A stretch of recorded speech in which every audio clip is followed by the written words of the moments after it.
Hey guys, in this video I'll show you how to connect Snowflake to Power BI. Now all you need to do is open up your Power BI desktop and then come to the top panel and click on Get Data. Okay? And from here I want you to click on More.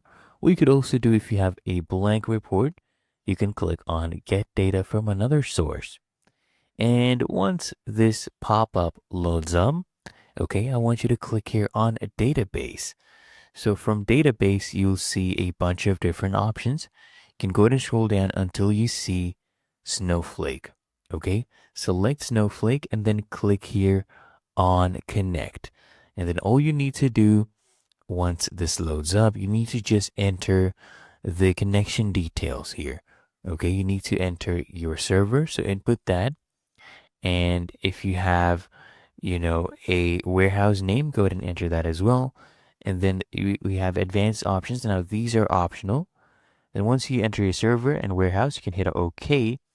And then it will ask you to just authenticate yourself. You just provide your Snowflake username and password, and you will be connected. And it's that easy to connect Snowflake to Power BI.